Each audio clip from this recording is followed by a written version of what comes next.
Juste, quand on dit que c'est pas très saillant, juste, bon, je commence là-dessus et puis après on racontera d'autres conneries.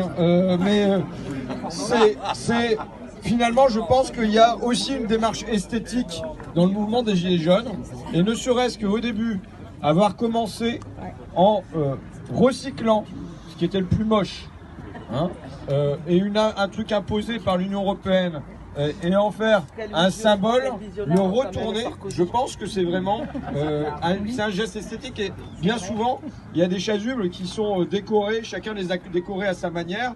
Moi, je garde en mémoire un flic secours où j'étais la semaine dernière, une petite fille qui avait à peu près ton âge et qui avait inscrit sur son chasuble « Je suis en CM2, l'année prochaine je passe en 6e République ». Donc voilà. Sauf que ça a été repris à la fin de Oui, c'est par une députée ministre.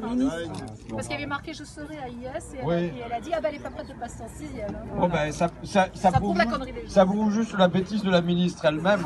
Si tout ce qu'elle trouve à faire c'est de commenter sur son mépris vis-à-vis des gens et vis-à-vis d'une petite fille. Je suis très attaché à la correction grammaticale et orthographique par ailleurs, mais enfin quand je vois ça, ça suscite autre chose en moi que ah ben c'est pas écrire correctement. Voilà, je pense que moi j'ai vu une beauté je vois une beauté dans le mouvement des Gilets jaunes. Je vois la beauté ici. Et c'est un art populaire aussi parce que vous savez, moi vous pouvez me donner une perceuse, une visseuse, une scie et tout ça et un marteau pendant quelques mois, il n'en sortira pas grand chose. On me donne une caméra et un stylo, il en sort davantage. Donc chacun ses outils.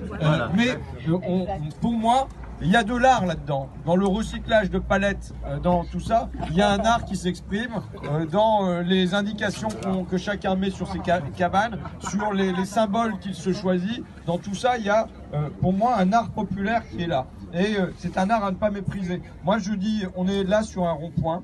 C'est la forme de lutte qui met la plus chère dans ce mouvement des Gilets jaunes, parce que c'est une forme pacifique, non violente, et c'est le lieu où se rôtisse le lien. Le rond-point, on n'y vient pas seulement, de mon point de vue, pour revendiquer, pour avoir des grands moments de débat démocratique, on y vient aussi pour partager un café, pour discuter avec ses voisins, et aussi de comment va sa fille, quelles études elle fait, qu'est-ce qu'on espère pour ses enfants, de comment on s'en sort dans la vie. Enfin, on y vient pour tout ça, et moi je considère que c'est un choix tragique qui a été fait par le pouvoir que de détruire ces lieux où se rôtisse le lien. Ensuite, il n'est plus question qu'ils viennent nous parler de rôtisser le lien social, comme le font tous les ministres, tous les présidents et tous les philosophes de garde. À l'endroit où se rôtisse concrètement le lien social, dans plein de villes périphériques où dominent les supermarchés, eh bien, il s'applique à le détruire. Et je pense qu'on est du coup dans cet instant tragique où comme les formes les plus pacifiques, les plus non violentes sont réprimées, eh bien, des gens s'orientent vers des choix qui sont plus violents. Et voilà. Et je pense qu'il faut maintenir aussi, et surtout, des formes pacifiques de non-violentes, et je dirais presque enfantines. Il y a un monsieur qui parle de son plaisir de faire, dans mon film, qui parle de son plaisir de faire des cabanes, parce que quand il était enfant et qu'il allait dans la forêt, il avait un plaisir à faire des cabanes. Et donc je pense qu'il y a ça aussi dans ce mouvement, et c'est quelque chose qu'il nous faut absolument maintenir. Et je vois la bonne ambiance qui règne là sur le rond-point de Carbone, et je suis très heureux d'être parmi vous aujourd'hui. Voilà. Merci.